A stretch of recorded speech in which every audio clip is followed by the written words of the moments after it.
જી રાજકોટ મહાનગરપાલિકાની આરોગ્ય શાખા એટલે જે ફૂડ શાખા છે એના દ્વારા જે છે ગત ફેબ્રુઆરી મહિનામાં જે છે એક મવડી બાયપાસ પાસે આવેલ સોરઠિયાવાડી પાસે જે છે એમાંથી જે લેબ છે રાધાકૃષ્ણ ડેરી ફાર્મ કરીને એક આપણી જે ડેરી જે છે એમાંથી એક સેમ્પલ જે છે ફૂલ ક્રીમ મિલ્કનું સેમ્પલ જે છે એ ગયા મહિને લેવામાં આવ્યું હતું. એ સેમ્પલ લઈને ધારાધોરણ મુજબ આ સેમ્પલ જે છે ફૂડ લેબોરેટરી ખાતે જે છે પૃથ્થકરણ અર્થે મોકલવામાં આવ્યું હતું.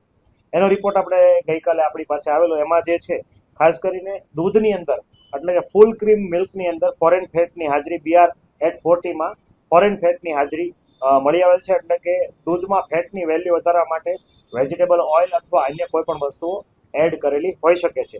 હાલ જે છે આ જે નમૂનો જે છે એ સબસ્ટાન્ડર્ડ આવેલો છે અને BR-40 ટેમ્પરેચર જે છે એ BR વેલ્યુ ઘણી બધી અલ્ટર્ડ આવેલ છે. અનુસંધાને જે છે સેમ્પલ સબસ્ટાન્ડર્ડ આવેલ હોય. હાલ જે છે એડ્યુકેશનની કાર્યવાહી માટે નોટિસ જે છે 1 મહિનાની બજવણી કરવામાં આવે છે. 1 મહિના બાદ એડ્યુકેશનની કાર્યવાહી જે છે આપણે આમાં કરવામાં આવશે. જી ખાસ કરીને વાત કરીએ તો બની શકે તો તમામ લોકોને એક અપીલ કરવામાં આવે છે. હાલ જે છે FSSAIમાં એક સુધારો પણ ટૂંક સમયમાં જે છે એ આવી રહ્યો છે કે તમામ જે લૂઝ મિલ્ક સેલર્સ હોય એમને પણ ફૂડ લાયસન્સ લેવું ફરજિયાત જે છે એનું અમલીકરણ પણ જે છે સઘન રીતે રાજકોટ મહાનગરપાલિકાની ફૂડ શાખા દ્વારા કરવામાં આવશે.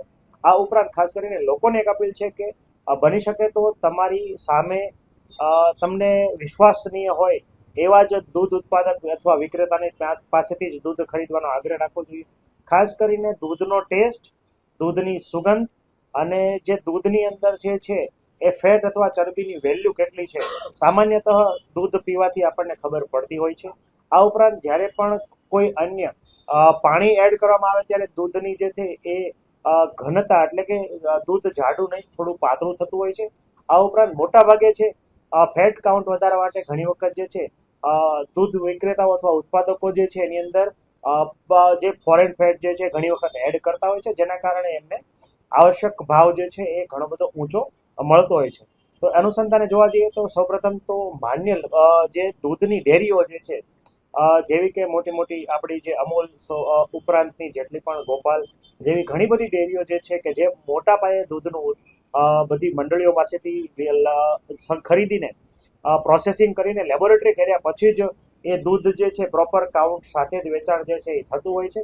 તો બની શકે તો આવી વિશ્વસનીય સંસ્થાઓ પાસેથી અથવા તમારા જે વિશ્વસનીય દૂધ ઉત્પાદકો હોય એમની પાસેથી દૂધ ખરીદવાનો આગ્રહ રાખવો જોઈએ. ખાસ કરીને ફોરેન ફેટમાં મોટા ભાગે વેજીટેબલ ફેટ ઉપરાંત ઘણી વખત એનિમલ ફેટ આ બંને જે છે એને ફોરેન ફેટ કહી શકાય છે. પરંતુ મોટા ભાગે દૂધ ઉત્પાદકો જે છે એ દૂધની ફોરેન મીન્સ ફેટની વેલ્યુ જે વધારવા માટે મોટાભાગે વેજીટેબલ ઓઇલ્સ અથવા વેજીટેબલ ઘીસ જેની અંદર ઉપલબ્ધ ફેટ જે હોય એ સેપરેટલી એડ કરતા હોય છે.